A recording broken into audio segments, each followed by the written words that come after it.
All right, let me pray, and we'll get into paragraph analysis here. It's starting to get really fun now. I think this is when it starts to get really cool. So, Father in heaven, thank you so much for your word.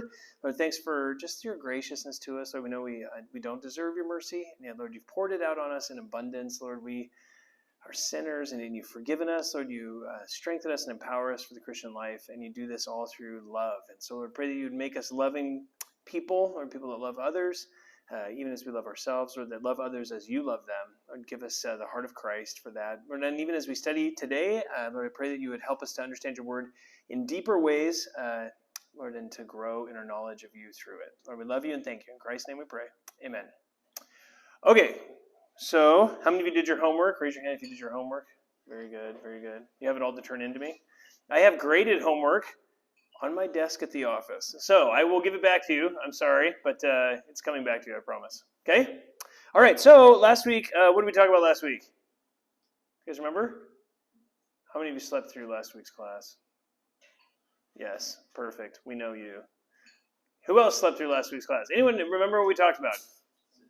Sentences. Good. Okay, so we're starting to analyze, right? We understand the word, and so we're going to analyze, and we're starting at the smallest building blocks, and then we're going to build up to larger building blocks. So started with sentences, now we're going to move to paragraphs, and then next week we're going to look at discourse analysis. So we're going to look at like larger scale texts and try to understand larger scale texts and see authorial intent on that level. Okay? Good? Good. Okay, so let's talk paragraph analysis here, okay? In the book, he gives a series of ways to analyze paragraphs. How many of you read chapter 4? Did you read chapter 4? Yes? How many of you did not read chapter 4? Catherine Buck. Did you read chapter 4? Nope. Do you care? Why is it rebelliousness, Katie? Why do we have to fight? I'm just kidding. Okay, so paragraph analysis, he gives nine things that are helpful in analyzing paragraphs. Okay, so what we're going to try to do is take each of those.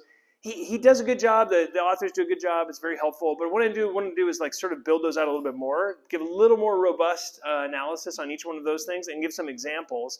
And then we'll look at a couple of examples just sort of corporately and try to work through those. Okay, good. Okay, so the goal in paragraph analysis is understanding the flow of thought. Biblical authors are always making an argument, so to speak. Okay, and our goal as interpreters and exegetes is to understand that argument. Now, any one sentence can have an argument contained in it, but usually when we talk about arguments, we're talking about strings of sentences that come together. And when we want to get our goal always, right, is authorial intent. That's always what we understand. What is the author intending to say in this? Hold on, Josh. Stand up and yell at Lisa Esparza. She's walking across the parking lot. Thank you. Hey, we're here. Perfect. Okay, so we always want to get at the argument, right? We want to understand the argument of the specific text. And the way to do that now, we're getting actually more and more toward the argument. Authors argue in paragraphs. So a single sentence can carry an argument, but usually a paragraph carries a single argument, and then paragraphs link together in order to build a larger argument. Does that make sense?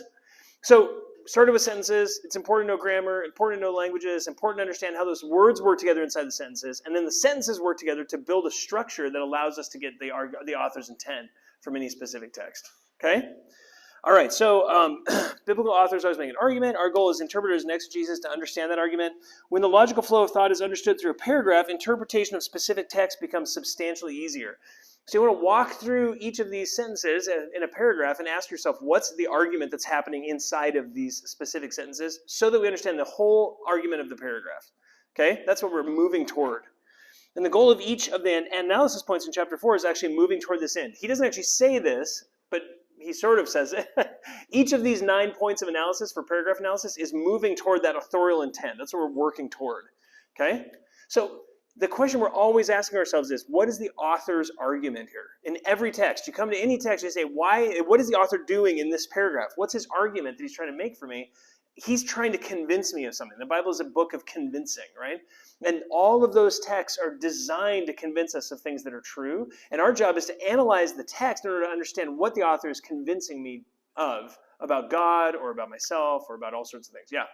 The paragraphs, like it is like in Ephesians, it's like famously like a really breathless sentence, which we break up into actual sentences. Correct. Is like paragraph like construct in Greek and Hebrew and Aramaic, or is that? Yeah, it's more added. I mean, so Greek had no punctuation even. So it just flows. It's just a flow of thought. But there was like conjunctions or something that separate? conjunctions that separate. There are ways for us to see where breaks in thought are.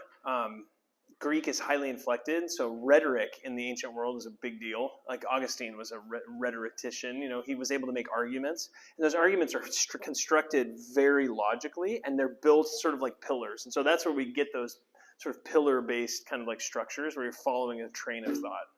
Paul's the best at that, so he's the one we use most for examples. I'm not the best. They're all good at it. That's a terrible thing to say. But Paul's are easiest for us to understand. But those arguments are always contained in every text. Yeah. So this is sort of subjective, but makes sense. I mean, subjective, yeah, I would say no. They're actually totally objective, but they're subjective to the author. The author themselves those are going to be different depending on the author. Yeah. Good. Okay, so the first one we're going to look at is general and specific. So we'll just jump right in here, okay? General to specific, or general and specific. Sometimes, and the author talks about this in chapter 4, Duvall and Hayes talk about this in chapter 4, you have a flow of thought that moves from a general idea and then it produces specifics, or you have lots of specific things that lead to a general statement, okay? So you see those, when you look at a paragraph, you see that happening sometimes, okay? Often, the author is seeking to apply something to the reader, whether indicative or imperative. The direction of thought is generally for the effect of emphasis. So if it's moving from specifics down to a general statement, the author is seeking to apply or to emphasize that general statement. If you see a general statement and then laid out in specifics, the author is trying to move you toward those specific ways of applying that general statement. Does that make sense? So you're looking for that kind of flow, general to specific or specific down to a general statement. Okay? Arguments often flow from general to specific. The things that flow from general to specific things are often imperatival, right? An imperative is a command. So if there's a general statement that then moves into things, that's often designed to be imperatives. They're commands for us to obey. Okay, and we actually see this all over the place. Look at Deuteronomy 6. You want to have your Bible open because this is mostly going to be analysis of text. Deuteronomy chapter 6, and look at 6 through 8, and just see if you can see the general statement and then the specific applications of that statement. And there's a bunch.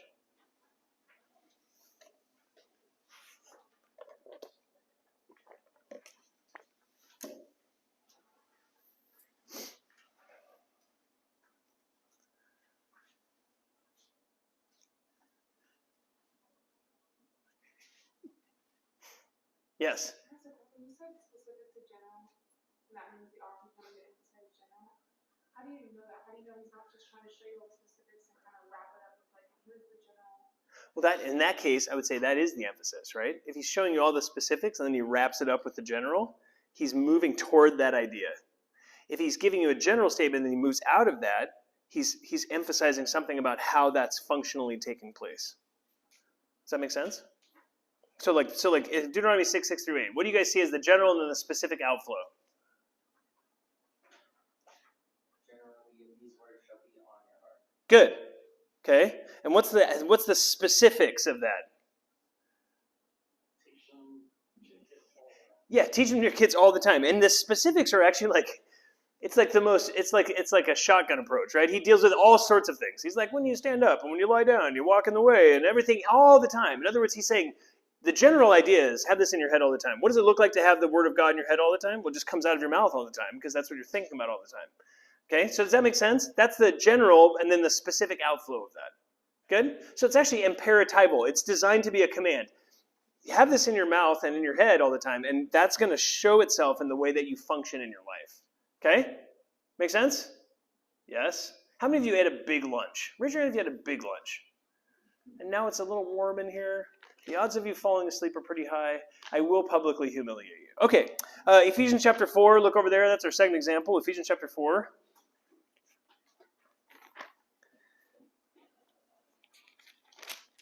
Look at verses 22, starting in verse 22, which isn't the beginning of the paragraph, but look at from verse 22 all the way down to verse 31. Or 32. See if you can find the general and then the specific. Okay? You have a general there and then specifics that are laid out. See if you can find those.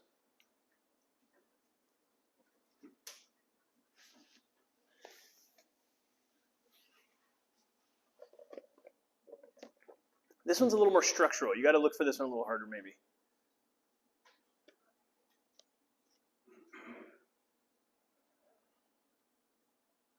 Anyone Anyone see the general yet? Is the general 22 to 24? Exactly. Good. Yeah. The general is that statement in 22 through 24, right? Lay aside the old self, be renewed in your mind, put on the self that already has been created in Christ. It's not something you're doing. It's already been created in Christ. Now function in your life, in your spiritual life that you receive from Jesus. Okay? So that's the general statement. What does it look like then the specifics? Where do you see those specifics laid out?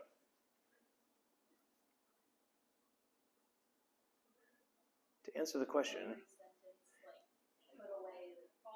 Good. Yes. Good. Yep, exactly. See, over and over and over again, that principle is then made specific, okay? And you see that's because there's commands, right? So here's this idea. Don't be like you used to be. Be renewed in your mind. Remind yourself of what Christ has done for you. Now, put on that self that's new, and here's how that's going to work. Don't lie. Don't steal. Don't get angry. Right? But instead, do this, do this, do this. So he takes the general and makes it specific because he's pushing toward imperatives. Does that make sense? Do you guys see that structural analysis? Which is helpful because if you're just reading it, you might be reading it and you might think, well, he says to lay aside.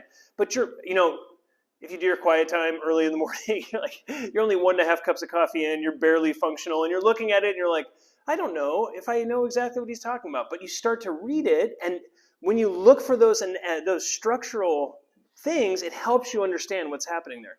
For example, if you just look at verse 26, be angry and yet do not sin. Do not let the sun go down in your anger. Do not give the devil an opportunity. You might say, well, but I am angry. Like, how am I going to change? Right? That's just a command. It feels like a bare command. But if you understand the structure, you can go back up to 22 through 24 and say, oh, I need to be renewed in my mind if I'm going to not be angry. Right? So the only way for you to do that is to see the structure of that paragraph and how it's laid out. Good? Make sense? So as a reader, it's very hard because when we read, I think we sort of read, I don't know, because sometimes we read because we have to. I'm guilty of this, right? Like, I was supposed to read this morning. I'm just reading. I'm just going to get through this, right? But those kinds of structures allow us to get clarity on what Paul wants us to embrace as a Christian. Okay? Good? Okay, so that's a general to specific. Now let's look at a couple of specific to general. Specific to general arguments are often indicative focused. Not all the time. What's an indicative? Yeah, a statement of fact. It's something God's done, right? So they're often pointing toward indicative realities. They're intended to bring conclusions to certain truths that are timeless and broad, but are evidenced through specifics. So Romans 11:32. Look there. Romans 11. I think I might have actually made a typo here. Yeah, look at Romans 11:32 and see if you can figure out what the general is and then the specific that it's addressing.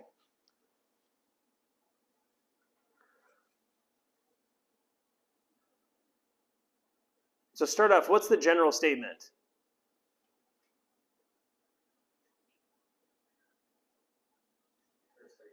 Yeah, okay.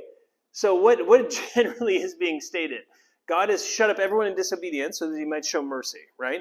So Jews, Gentiles, all of them are disobedient so that God shows mercy to the ones whom he chooses, okay? But if you look above that, he's gone through a whole list in chapter 11 of all sorts of complex things with all sorts of specifics in order to draw this conclusion, right? Why does he draw this conclusion out of all those specifics? What's his point in coming to this general conclusion here? Why is it important that all people are disobedient so that God shows mercy? Because ultimately, what is this about? Huh? Mercy. And why is God's mercy the highlighted point in this whole chapter of Jews and Gentiles? Because God's mercy brings God what? Glory. Which, verse 33, right? We go into a doxology, right? Doxa, it's glory. So what pushes Paul into doxology? It's that general statement in verse 32.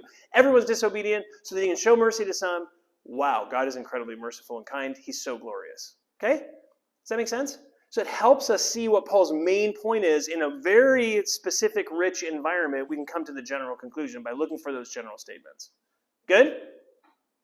Yes? Good. We're going to need to be a little more lively.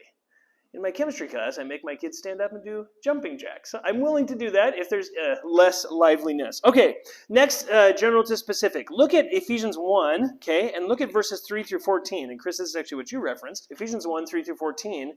and see if you can find the general to specific flow. Now this one's a little bit harder. Look for the general statements here. This is very interesting.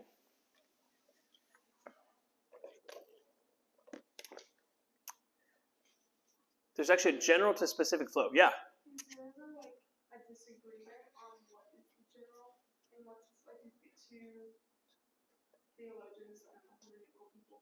Hermeneutical people. We call them nerds.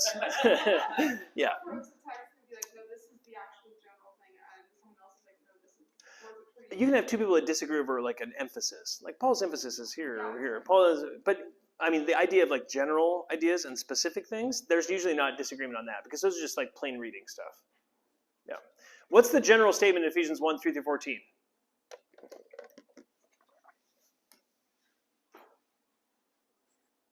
Katie, what's the general, what? Verse 3 is our general statement. You were saved by Kyle, Katie. Verse 3, what's the general statement in verse 3? Blessed be the God and Father of our Lord Jesus Christ, who is everything. And then you say like, okay, that's great, Paul. What did you have in mind? And then 4 through 14 is actually just him describing what those spiritual blessings are, right? General to all the specifics. And those are all just indicatives that flow out of that idea that's built on verse 3. Okay? Good? Good. Any questions on that style of rhetoric? His argument that he's making in those ways? No? Okay, good. Okay, so that's the first one. Second one, questions and answers. Okay? The method of question and answer is generally rhetorically powerful. This is very powerful. This method was often used by the Greeks as well as the rabbis of the day. You guys have heard of the Socratic method? No? Hannah, what book did you have to read in remember that? It was Socrates and his dialogue. Do you remember that? Yeah, good. I see it made a lasting impression. This is a famous Greek way. Oh, yeah. She's asleep. She's back there like, oh, yeah, gosh, Socrates. Okay, so this is a very common way of teaching, of training, right? So it's called the Socratic method for a reason. Socrates employed this extensively. Ask question, get an answer. Ask question, get an answer. And so Socrates did this as with just an imaginary person. He would have these dialogues with people and he'd write all this stuff down. So you have that question and answer format. And Paul is a master of this, but so are other authors. The questions are intended to consider the probable argument that might arise in the mind of the reader or the hearer, and then to answer that question with the proper teaching. So we see this all over the place in Scripture, but look at Luke 18 real quickly and see if you can see the question and answers in Luke 18, 1 through 8. Luke 18, 1 through 8.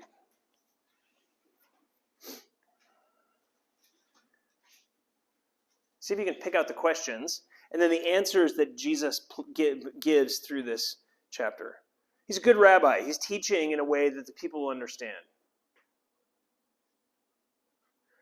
Again, we have a general statement at the beginning, right? Do you guys see the general statement? What's the general statement that's being given?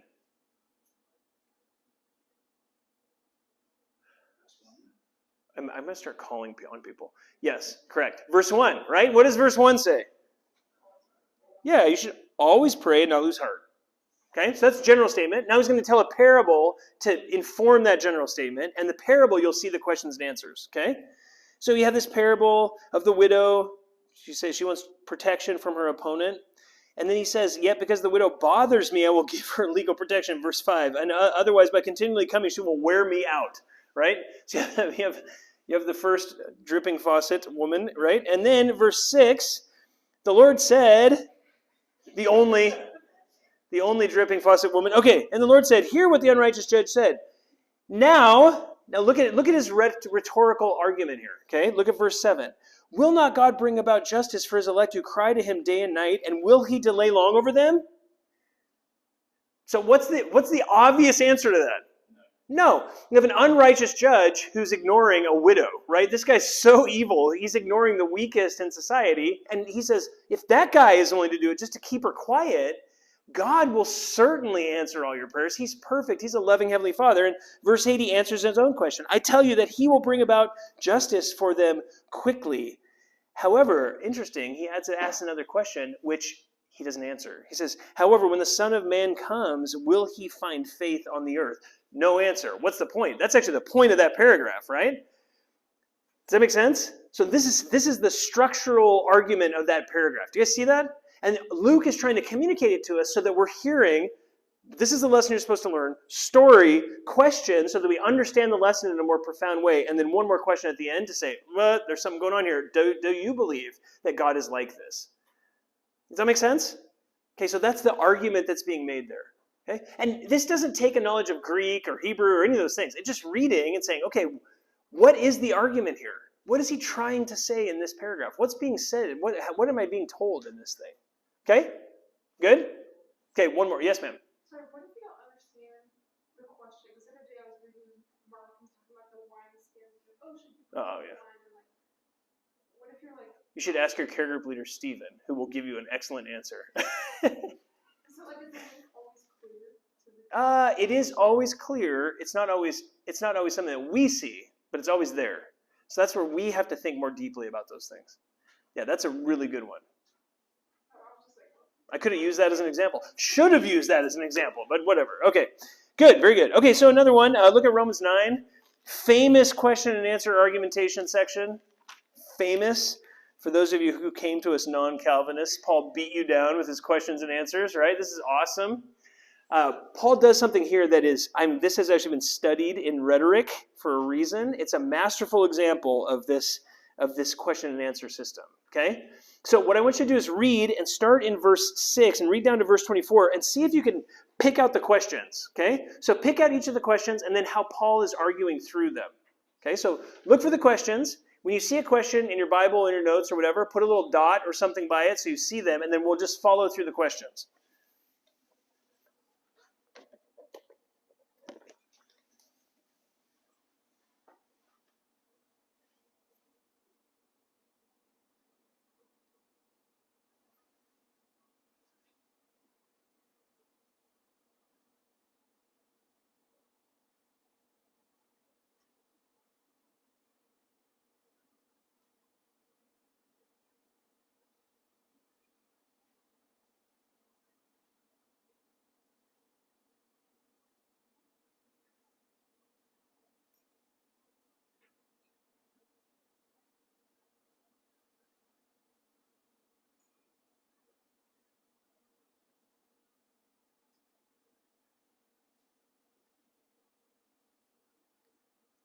When you're done, look up.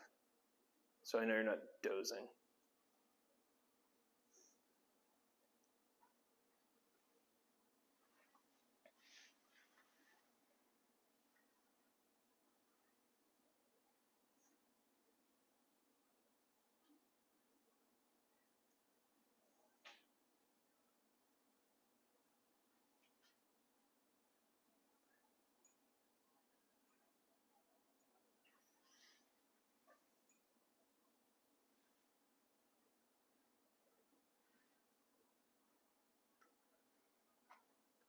Okay, when you're done, go back through and count how many questions you found.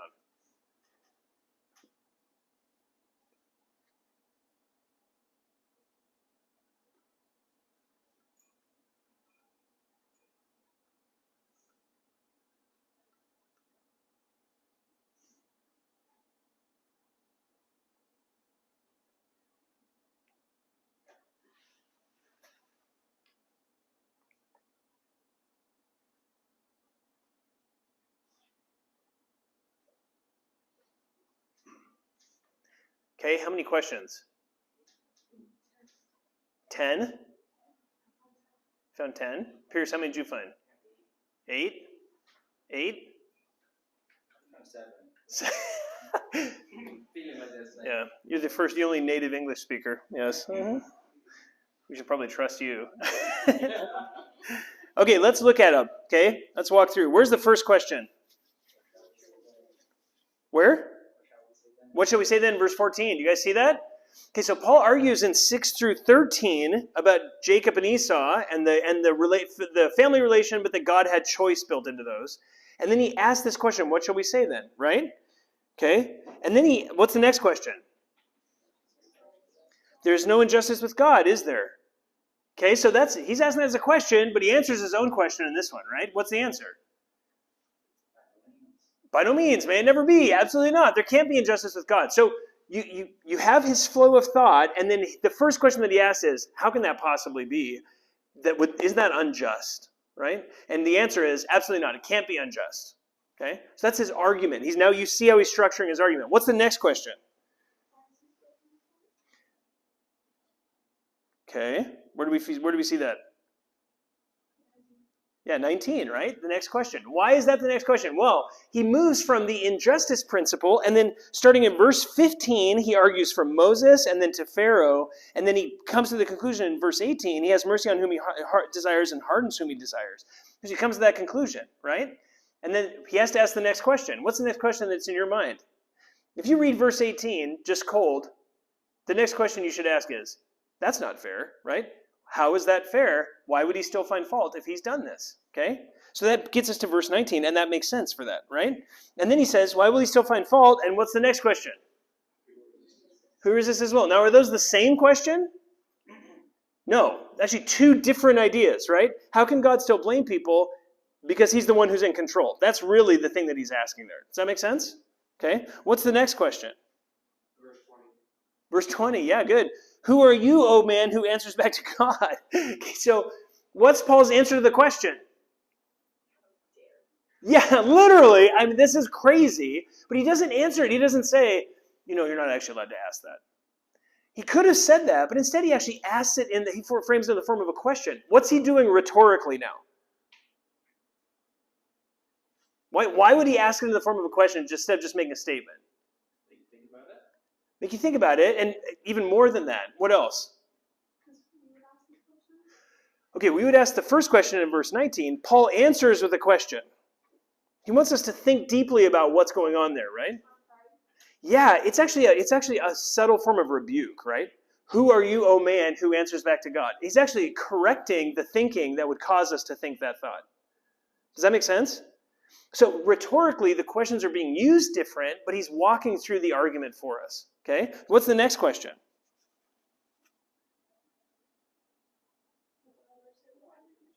Yeah, why did you make me like this, right? And now he's shifted again, right? Now it's not a rebuke anymore, but now what's he doing in that question? Argumentatively, what's his argument in that question? He does that in 19, but in 20 he does. Yes, Josh? It kind of seems like he's illustrating the position that you have to be in to ask that question. Yeah, exactly. He's using this now as an illustration to say this is what's actually. Hello, Josh, and come in. Hello there. Come on in. Good. Now we have two Joshes. That's helpful. So what do we do, right? You have this next flow of thought. So the next question is actually he's taking the idea that would say you don't get the right to ask that question, and he's using pots to show why, right? A pot can't argue with the maker. So it's not a rebuke anymore. He's illustrating the rebuke by using pots. Does that make sense?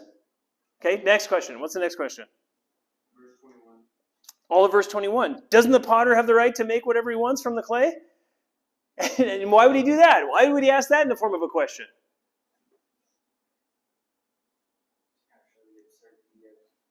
Yeah, because what's everyone going to say to that question? Duh. Yes, of course, right? So his argument now, he's making a logical argument. He rebukes, he illustrates, and he says, look, you even know this, right? Duh. Potters can do whatever they want with clay. They have absolute right. And what's the point of all of that? God, right? God is much bigger than you think he is. That's really what he's pushing toward. And he actually says that in the next question. What's the next question? Verse 22. Yeah, verse 22. He made people vessels of wrath prepared for destruction, right? So he has the right to do that. Why? Because he's the potter. He has the right to do that with people. He has freedom to do that. Does that make sense? Okay. And then he concludes in 23 and 24, and he says this is his purpose for doing that, for his glory. Okay. So the flow of thought is constructed along that path of question so that the final conclusion is the glory of God is the basis for why he chooses anyone to be saved. That's what we need to see flowing all the way through that passage. And he uses questions and answers to communicate it. Does that make sense? Yes? Yes, Lee. Question. So John, is this wrong to think of a paragraph as certain, and NIV, for example, certain sections have Yeah. title, like all anguish over Israel. Yeah. Paragraph. Do you consider a paragraph? Or how Yeah. do you define a paragraph? So paragraphs, so this is tricky because there's no paragraph in the original language. So paragraphs are broken by ideas. So the translators are taking things that are single long letters, right, and trying to break those into ideas. So like in the chapter 9, verse 1, right? Solicitude for Israel is what mine says. New American Standard. It's a terrible word to use. Paul's anguish over Israel, better, right? So you have this chunks that the translators are saying, here's one idea, here's the next idea. So when we're taking any argument apart, we're trying to find where that argument breaks and start a paragraph there. Should I think that as a paragraph? Should I read that? Yeah, you should. And in fact, in your Bible, I don't know what your Bible does. Does your NIV, does it have actual paragraph breaks? It does. Okay. So there's two different ways to do a translation. One is to actually write it out in paragraph form. And so the verse numbers are like tiny in the middle of a sentence. And the other is to just put each verse on its own line. If they do that, they bold the number, and that's the paragraph break.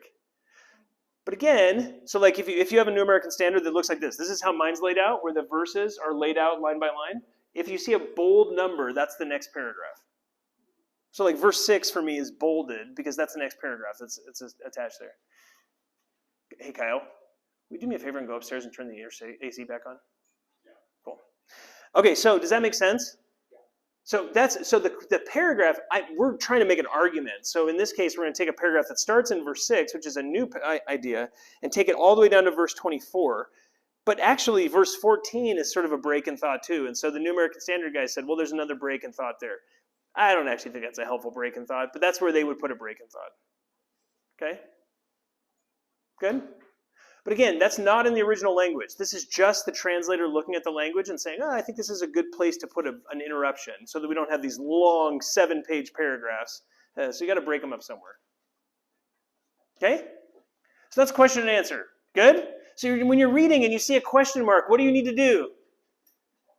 Pause, right? And say, okay, I got a question here. There's an argument that's being built out of here. Why is he asking the question? And then does he give me the answer to the question? Those are the two things we need to look for.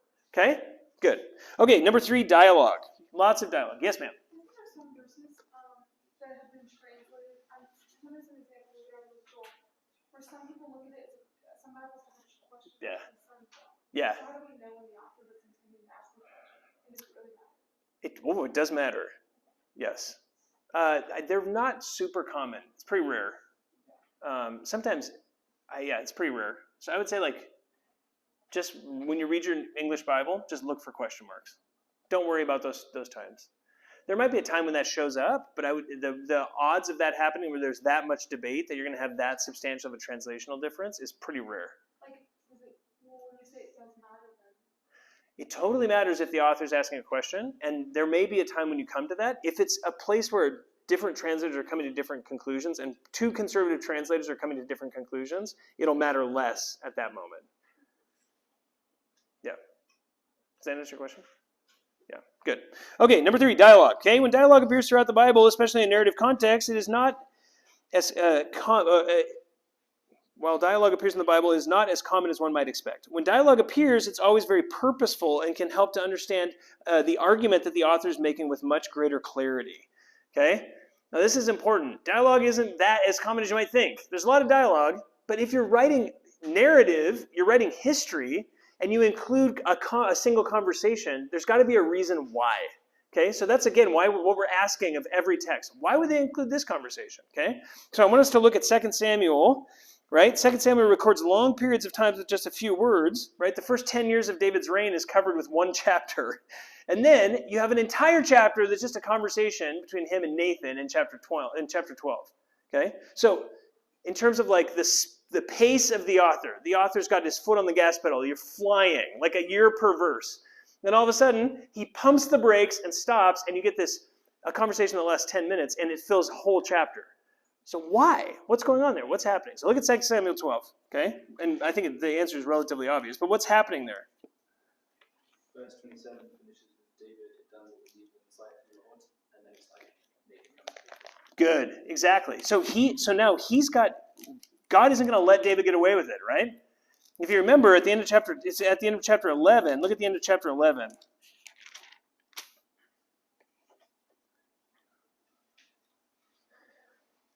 Verse 26.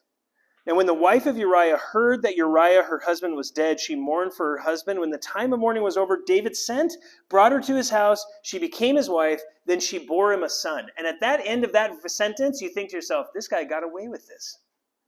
He got away with it. But did he get away with it? No. Why? Because all this hiding that happens in chapter 11, it's actually like horrifying. He's like hiding and figuring out a way to get away with it. He gets Uriah killed, and everyone kind of knows only a piece of the puzzle. No one knows everything that's happened, right? Joab isn't aware of what's happened, and Bathsheba isn't completely aware because she doesn't know that he killed Uriah. No one knows all the details of all this. The only one who knows is David. And who else? God. And verse 27 ends, but the thing that David had done was evil in the sight of the Lord. And now you have this dialogue, right? And that is why the dialogue is so crucial. Does that make sense? Because what's actually happening there? Nathan is a prophet. A prophet speaks for God. Who's coming to David at this point? God comes to David and says, no, you don't get to do this. And the confrontation is the main point of the whole section. Okay? Does that make sense? So dialogue becomes crucial. It becomes so crucial. When you see dialogue show up, you think to yourself, why did the author include this dialogue? Of all the dialogues he could have, there's so much conversation happening, but he included this one. Why? And then what's happening inside of that dialogue? Okay? Good? Again, always asking the question and then understanding the author's argument from the questions. Yeah? Okay, question. So I know, like, scripture's obviously literal, but like when you read one of the Gospels and Mark's writing out the Gospel, and like he'll say things like, oh, at this time, Judas was going to betray him. So obviously he's writing it after the fact. Yeah. My question is always for dialogues, like how accurate are they actually, like word for word? Is there a way to know that? Because it's like, how does Mark remember exactly? Mark wasn't even at half this conversation. So right. Like, but who was? Christ. Who wrote Mark? Mark wrote Mark, but Mark wrote with who? Peter. And where was Peter? In the room, right? So those dialogues that take place, Peter's actually sitting there, and Peter is looking at Mark and he's saying, and then he said this. So I am an idiot, and I asked him, is now the time that you're going to be the king, right? And so Peter's like having that interaction. Mark's writing that stuff down. But like the one is like Mary and when Mary sees. Yeah, Luke. Christ. Yeah. Like things like that, when like the author wasn't there, neither was anyone else. So Luke, if you remember at the beginning of Luke, it says he made careful inquiry into the things that he records, right? So who did Luke talk to? Mary, yeah. So Luke's like, what happened when Elizabeth came? And Mary's like, she walked into the house, the baby leapt in her womb. It was crazy. Let me tell you the story. This is what I said. This is the thing that I sung at that moment because I was filled with the Spirit. She remembers all that stuff. And in fact, Luke says over and over again, Mary hid these things in her heart, right? What's he actually saying?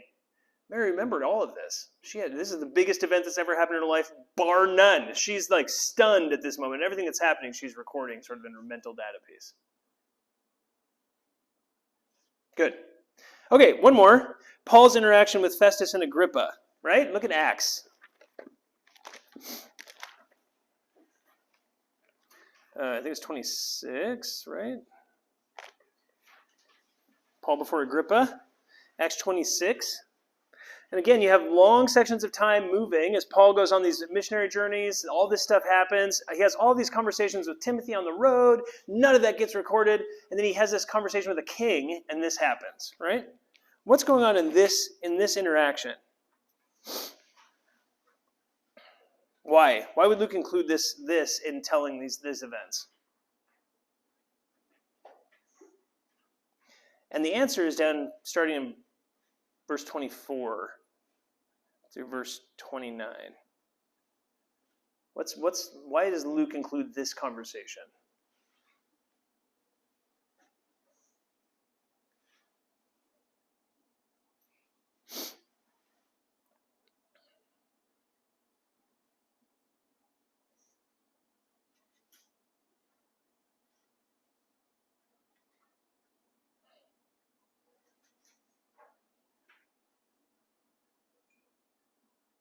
What's going on? Why would he include this dialogue?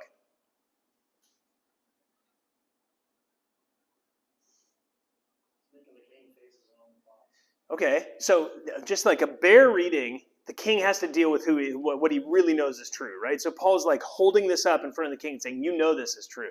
So that's the first thing. Why here? What's Luke doing at this point in the narrative? Why does he include this our discussion with Agrippa?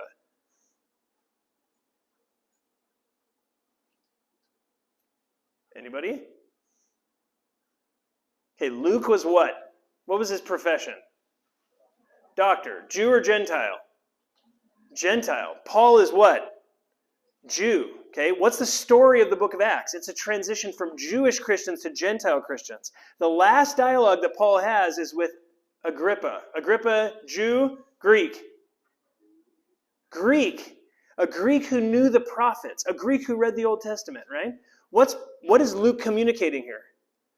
Even to the Greek, this is the truth, right? That's what Luke is saying by including this dialogue. Does that make sense? Yeah? Good. Okay, so when we see dialogue, first thing we need to do, like Gary said, is analyze what's happening in the dialogue itself. Second thing we have to ask ourselves is, what's the argument that's being made from the dialogue? Okay? Good? Good. Next page. Sometimes authors use dialogue with an imagined speaker in order to create rhetorical clarity. Look at 1 Corinthians 15. This is really interesting. 1 Corinthians 15, this is a great chapter. It's all about the resurrection, right? Paul does something super interesting in 1 Corinthians 15, 35 and 36. Look what he does there.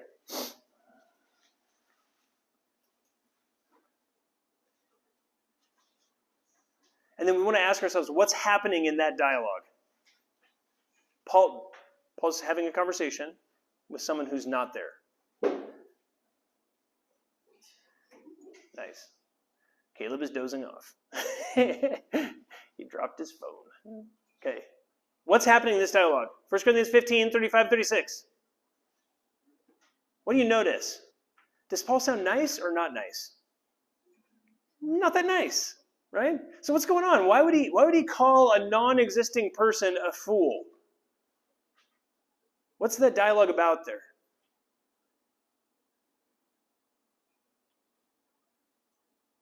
Anybody? Think hard. Okay, you have a person who's asking, verse 35, how are the dead raised and with what kind of body do they come? Now that seems like an innocuous question, right? But think about what's actually being said there. What's the actual question that's built in there? It's not a good question. That's the hint. Why is it not a good question? What is that person asking? Is there really a resurrection of the dead? And if there is, where's all that material going to come from? Right? That's really the question that person is asking. Now, Paul isn't talking to a real person here. What he's doing is he's setting up a person who would make an atheistic argument. Right? Oh, God can raise from the dead? How is that going to work? Right? There's almost a scoffing of resurrection. Paul's not saying you guys actually asked this question. He's just making that case. Okay? Now look at verse 36. Look what he says. You fool, that which you sow does not come to life unless it dies. What does he do? He's like, that's dumb. But when you call someone a fool in the Bible, remember, the fool has what? The fool has said in his heart, there is no God.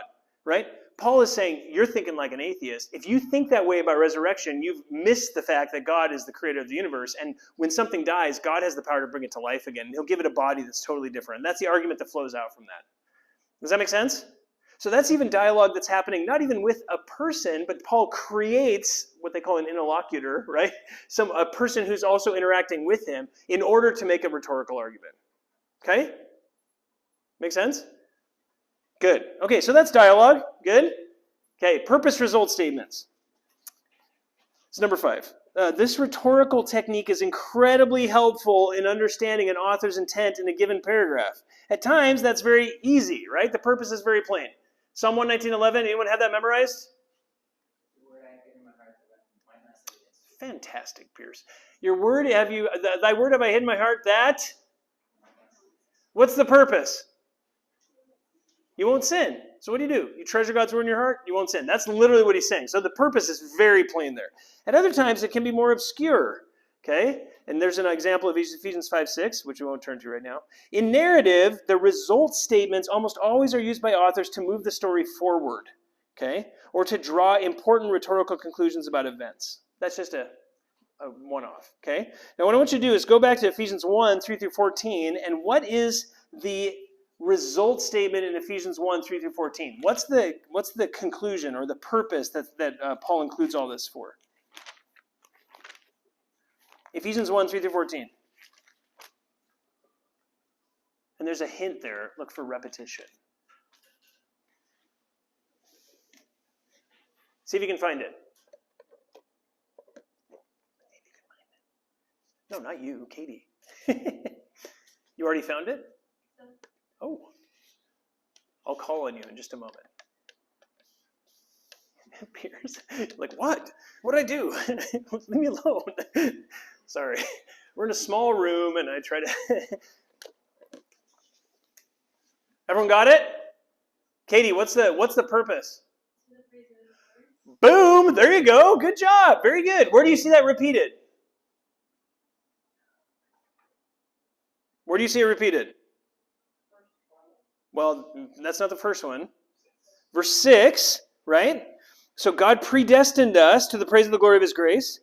Jesus then comes into view, right? The beloved who has given us redemption. And now we come back to God again in verse 12 to the praise of his glory. And then where do we see it again? 14. Verse 14, the Holy Spirit now has sealed us to the praise of the glory, his glorious grace. You see the Trinity and the praise of the glorious grace of God being the purpose of that whole chapter, right? That whole section. Good? You guys know a Sovereign Grace song that's written from chapter 1 of Ephesians? Come praise and glorify. Next time you listen to Come Praise and Glorify, follow along in Ephesians 1. It'll blow your mind. Such a good song. It's fantastic. Okay? So you have a purpose result statement. You see repetition. That's the purpose and result for God's choosing. For the death of the Son is to the praise of the glorious grace. And ultimately for the giving of the Spirit. All of those are to praise the glorious grace of God. Okay? Good? Purpose result statements. Super helpful understanding the rhetoric. Okay? All right, one more. The conclusion of the dialogue from John 6, 41 to 71. You guys know this? What's the dialogue in John 6? You guys remember? Look back in John 6, starting in verse 41.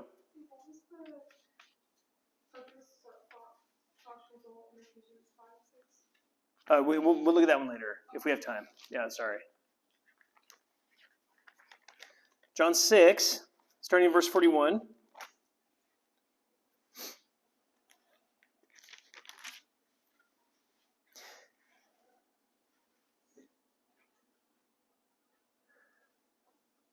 What's the dialogue that he's having here? What's his sermon about?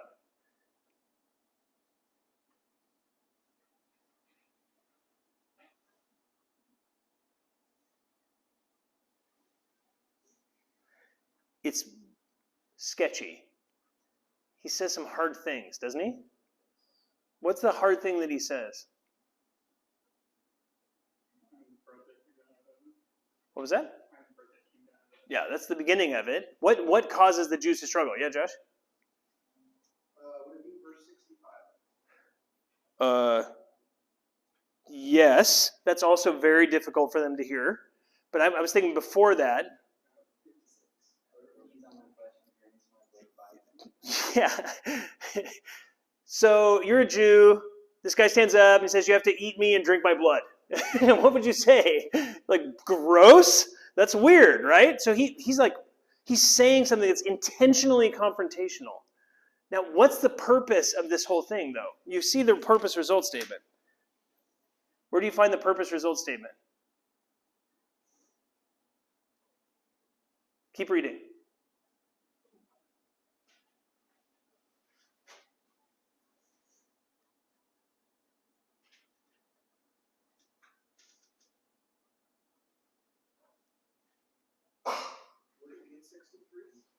No.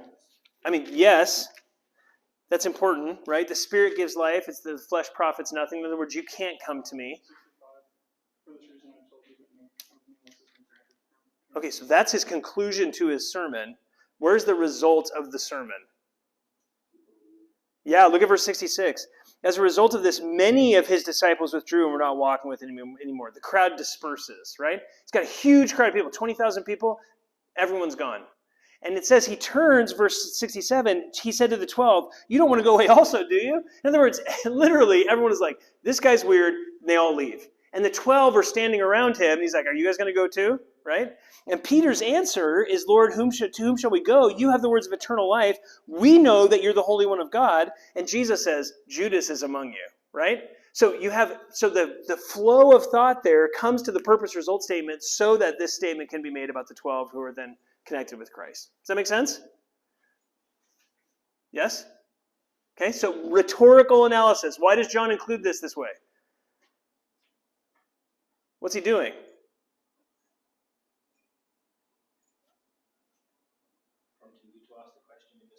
Exactly. The reader should read this and think to themselves, am I also going to go away?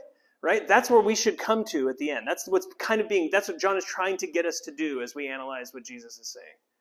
Make sense? Good. How, in the sense of purpose result, is this, I think I get confused between cause and effect and purpose and result. Just in the exercises, I felt like I was confusing these two things. Yeah. Is there a massive difference? No. In the sense of I mean a little bit, but not a massive difference. Yeah. No, not a massive difference. In this case, we have a result of an event, right? So John records this massive sermon, tons of text in John 6, and then he comes with the result that this is what's taken place, right? So he's saying all this stuff for the purpose of coming to that result in verse 66, for the reader to hear that. Now, there's all sorts of important stuff in the dialogue as well, but the result of that is that statement in verse 66. So that's a result statement. But it's also cause and effect in a sense, right? The cause of them going away is the fact that he preached that sermon that was hard to hear. Because when I think about cause and effect, I think about it in a dialogue. I think of it as in he predestined us. Yeah, so usually cause and effect functions that way. But you could say that also is purpose and result. God had the purpose of predestining us to the glory of his grace. So you can actually make that same sort of analysis through that. So it's not a huge difference. Yeah. It's kind of a really basic dumb question, but how do you know when purpose/result should be applying to you versus just the people in the conversation? Good. He says later on oh, did I myself not choose you, 12, and yet one of you is the devil? And one of people in our day says well, some people God chooses as walking away, and that's an argument for the fact that euphemism is selfish. Yeah. But they're applying it to maybe an incorrect. Yeah, misunderstanding of that text. Yeah. So I would go back to that argument. We could even do the same thing there, right? So you have a question and answer, right? So in verse 70, he says, did I myself not choose you, the 12, and yet one of you is a devil? Now, when he uses the word choose there, just a sentence analysis, that choose is not the same choose as Romans 9 or Ephesians 1. How do I, as an English reader, know that? Well, you know it because of the context. And because of, we talked about with sentences. Do you remember when I said that with sentences, we want to be very cautious that sentences also fit with other things we know from other parts of the Bible, right? So 4 chapters from now in John 10, he says, those whom the Father gives me, I will lose none of them. So John is not contradicting himself, even within the context of his gospel. Does that make sense? Yeah, but if Christ is unchanged, he says something to a certain audience, would not apply to all of us? No, because there are times when, for example, he tells the Jews, obey the Pharisees. They sit in the seat of Moses. He would never say that to us. So we have to get into the context and think of our audience when we begin analysis. You missed the first session. No, I didn't hear that. Sometimes I'm in disagreement as to, some people will say, well, I'm going to take that and apply it to my life as well. And other people are well, you shouldn't. And it's Yeah. Always know. Sometimes it's not as clear. So application would be cautious. We want to be very careful. So that principalizing bridge that we talked about in the first session, we want to be very careful that you're drawing those parallels rightly. Does that make sense? If you draw those parallels too quickly, you'll make bad application. Very, very dangerous. Yeah. Good question. Yeah. On the dialogues in the Bible, when things were either typed in red or in quotations. Oh yeah. Do you take them literally? That those are verbatim quotes? Yeah. Yeah, I would say they are verbatim quotes. I think there are times when we don't have all that was said, but what is written is what was said. So if that makes sense. And then even if you have like dialogue where two gospel writers give slightly different versions of the same dialogue, I think what's happening there is you have a bigger statement that's being said, and you take those two and you put them on top of each other, and you get an idea of what is being communicated in that context. Best example, that's the Olivet Discourse, because you have three authors who are all saying different things, but when you compile them together, you get one long description of the end of the age, and it's really amazing. But they all three remember slightly different things in terms of what's being said by Christ there. Yeah, great question. Thank you. Okay, good? Number 5, means. The means by which something is accomplished. Again, these statements are incredibly important when understanding the author's purpose. And again, we're always looking for authorial intent, right? Why did they write the way they do? What's their intention? What are they trying to communicate, okay? So again, these statements are incredibly important. And the key to finding and identifying these is by asking the question how of the biblical text. Like, so how then, right? So anytime you hear a command, say, well, how? Tell me how. And the author always answers that question, okay? The how question. Nice. That's forever saved on a recording. Lovely. No, I'm just kidding. Okay. Imperialist. Okay. Here's an example, okay? Ask the question how of 1 Peter 2, 1 through 3. Okay? Ask the question how. So look at 1 Peter 2, 1 through 3, and just see if you can figure out what the means is.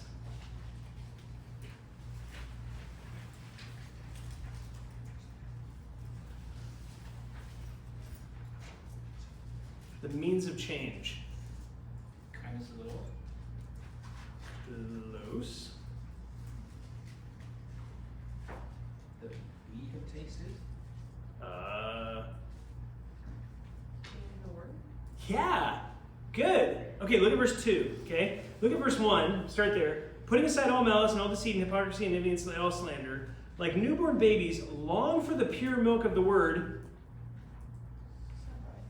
so that by it, right? By the word, you may grow in respect to salvation. Now, this is important. That word by it, the word that he's referencing there, it's actually not like 2 Chronicles 8, right? Not that there's anything wrong with 2 Chronicles 8, but look up in verse 25, okay? But the word of the Lord endures forever, and this is the word which was preached to you. Do you guys have a margin note for the word preached? Anyone have a margin note for the word preach? Chapter 1, verse 25. No one has a margin note there. Seriously? Preached is good news. Yes. Thank you.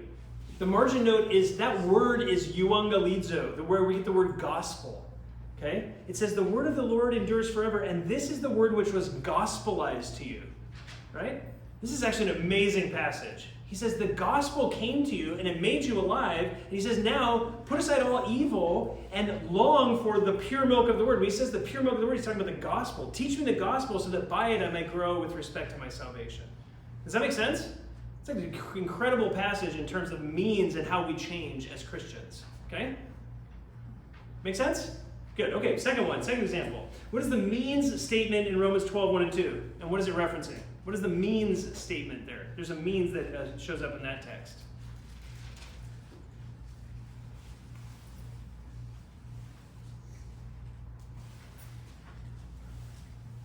And what is it in reference to?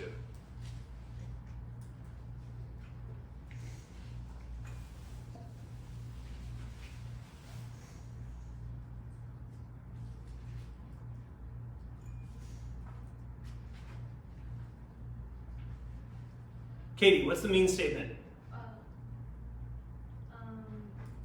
buy the renewal of your mind.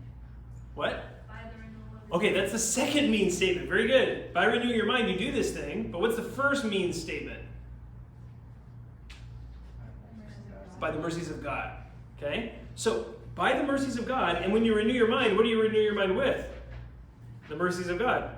What is the reference to the mercies of God referencing to? What is that a reference to?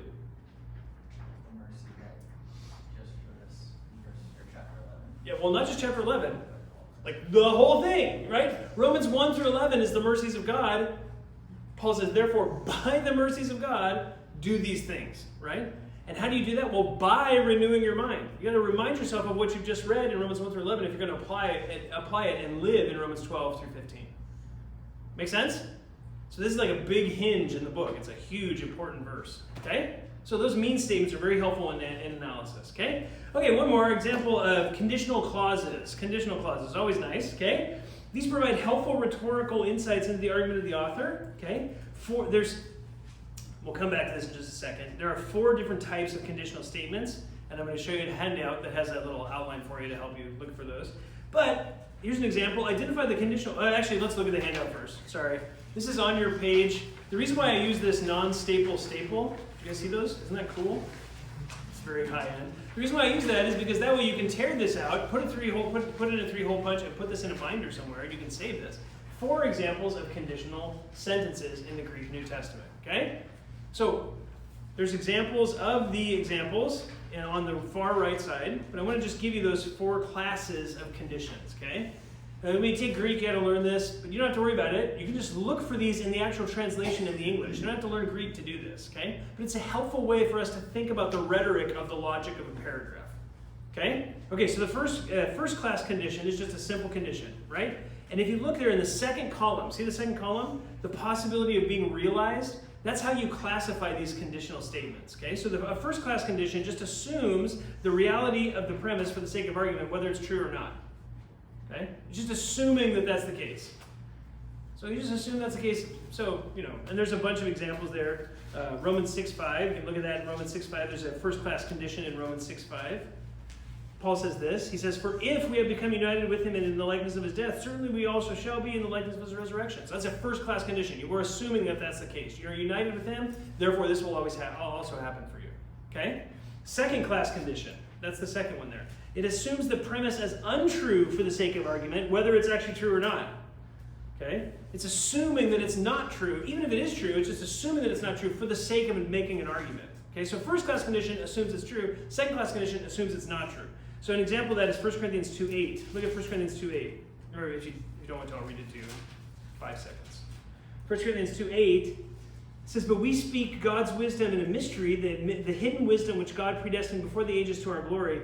But the wisdom which none of the rulers of this age has understood, for if they had understood it, they would not have crucified the Lord of glory." Right? So that's assuming that it's not true. It assumes that conditional statement is not actually a statement of fact. Okay? The leaders of the world didn't understand the gospel that we now understand. That's why they crucified Christ, is what he's saying. Okay? So assume that it is true, assume it's not true. Third class condition, the fulfillment is uncertain but still likely. Okay, we don't have to bury ourselves in all this, but just look at 2 Timothy chapter 2. 2 Timothy chapter 2 verse 5. This is a very, very explicit one. As a potential event. Sorry. Okay. Also, if anyone competes as an athlete, he does not win the prize unless he competes according to the rules. There's a conditional statement there, right?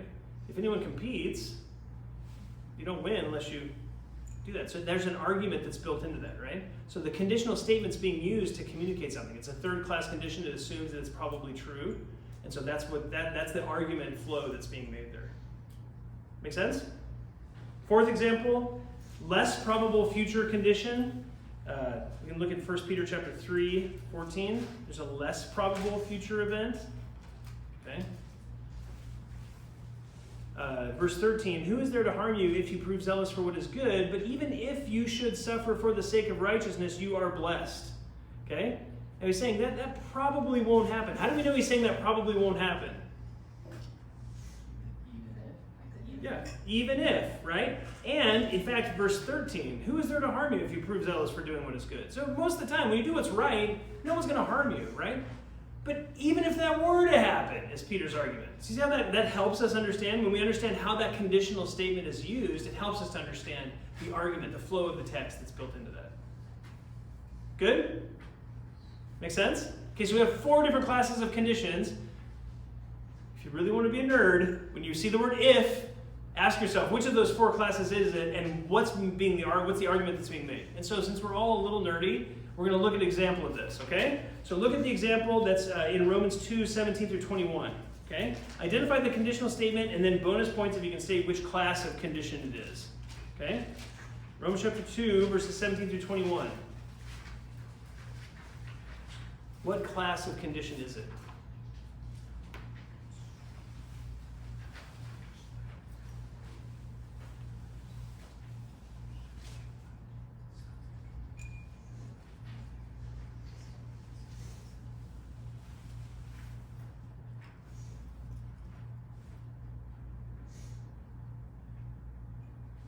What's the conditional statement? You call yourself a Jew? Okay, verse 17. If you bear the name Jew, but what is is that the end of the conditional statement? You rely on the law. Yeah. What else? Yeah. This is a really cool conditional statement. If you say all this, and then what does he do?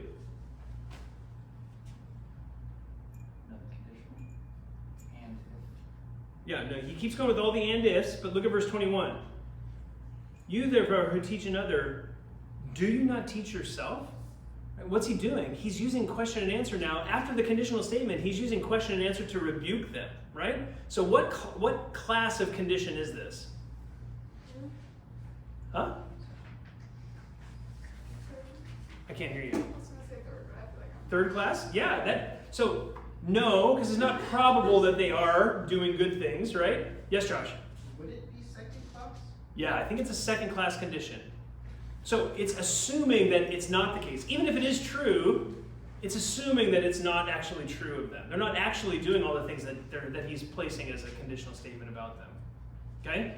And the reason why we know that is because he says, you act like this, you say you have all these things, but then you act this way. What does that prove? It proves that you don't actually do anything that's inside of that conditional statement. Good? Good. Awesome. So that helps us analyze his flow of thought through that text. Good? See how that helps us understand? Good. Okay. Okay.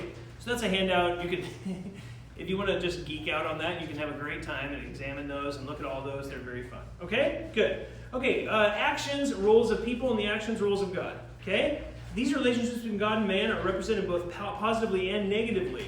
Right? You have the actions or rules of people, the actions or rules of God. We have a very specific example of this in Romans chapter 1, verses 24 and 25. Okay? Look there and see what is the relationship between the two parties in this paragraph. What is God's action? What is man's action in those two verses? Romans 1, 24 and 25. When you get it, raise your hand.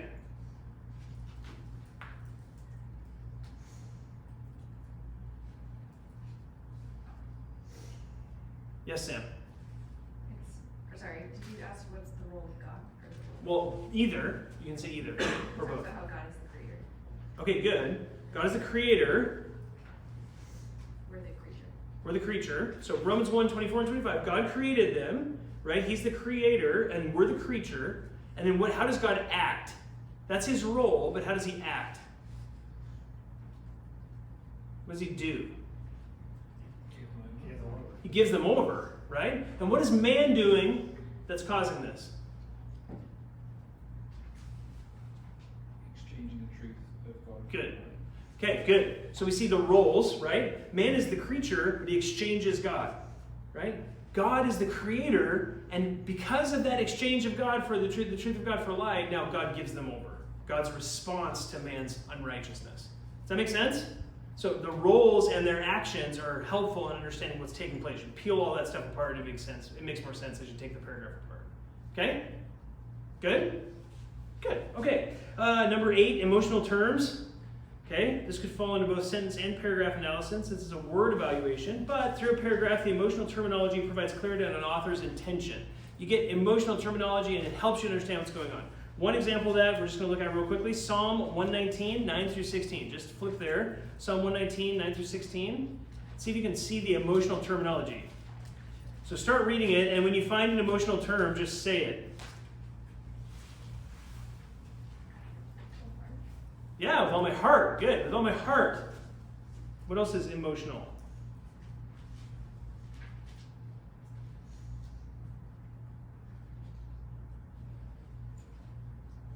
There's more.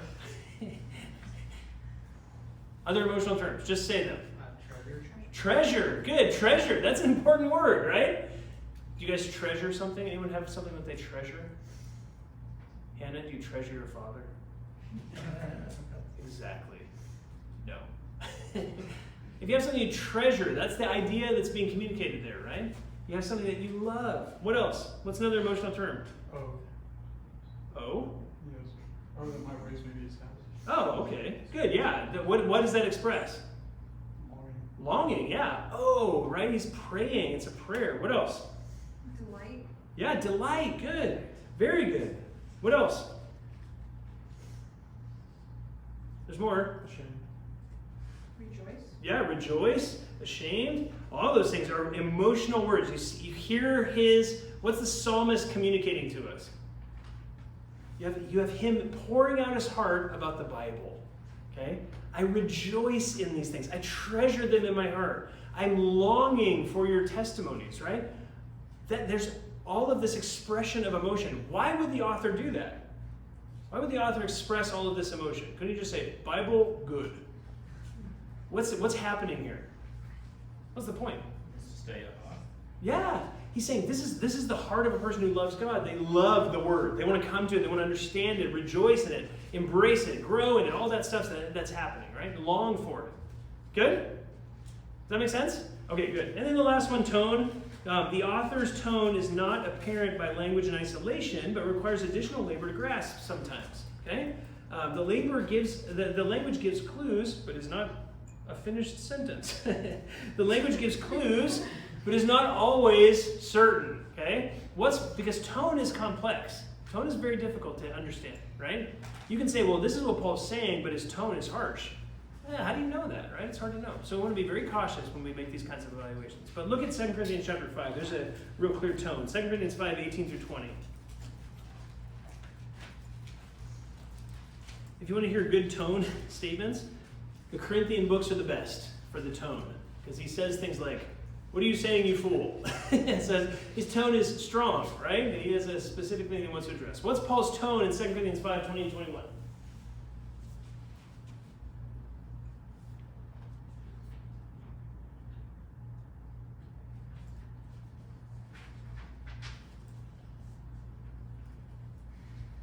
Pleading? Yeah, pleading. Good.